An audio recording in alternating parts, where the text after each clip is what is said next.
Muli po, magandang araw po sa bawat sa po sa atin. Nakatutuwa na patuloy po tayo pinagkakaloban ng Diyos ng kagandahan ng buhay.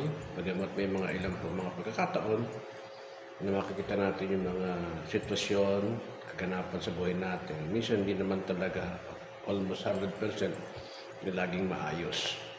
Pero ganun pa man po, natili po tayo patuloy sa Panginoon sa pag-siya yung Diyos na nagbibigay ng kaisan, kontrolado ang lahat ng bagay, at alam natin na ang Diyos po ay tumutulong sa mga panalangin po natin. Ang talata ko pong pinagbulayan ay ang 2 Corinthians 5:17, sabi ko rito, if anyone in Christ, he is a new creation. All things are passed away, and behold, all new are come. Ibig sabihin, dito makita natin na tinatawag po na pagkay kay Kristo na po ay nakiisa po tayo, ay nagiging bagong nilang po tayo, yung mga dati po nawawala.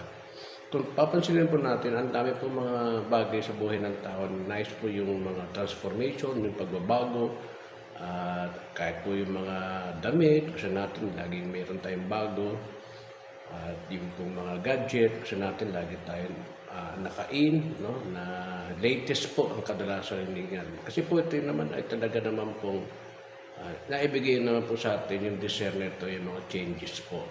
Kaya naman po, huwag tayo magtaka na kung saan minsan nangyayari po ito. Kaya nga lang, kung mapapansin po natin mga kapatid na ang pagbabago po na ating nararamdaman ay tila parang wala po katapusan.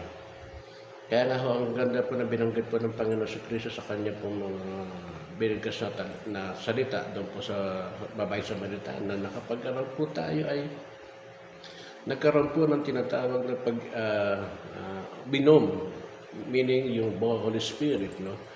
Yung Word of God ay tayo po hindi na mauuhaw.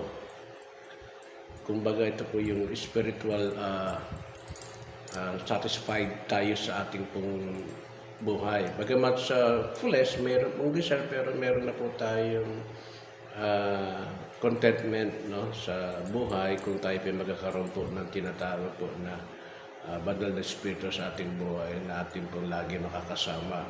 Kaya naman po dito, makita natin yung promise of God na kung saan po, kung tayo po nasa Kanya, sa Panginoon sa Kristo, asahan po natin na tayo po yung mga bagong nilang sa papalang pong paraan. Ibig sabihin, yung mga bagay na nangyayari po sa atin ng mga luma po tayo noon, nakakaroon po ito ng changes, nakakaroon po ito ng pagtuldok dito, at nakakaroon tayo ng kaunawaan sa mga bagay po na ating po tinitingnan. Nagkakaroon po tayo ng talino, knowledge about sa mga sitwasyon. Makikita natin yung mga bagay na aplikasyon po dito at maunawaan po natin na yung promise po ng God na lagi niya pa tayo sasamahan. Kaya naman, lagi po tayo dapat po ay nakay Kristo.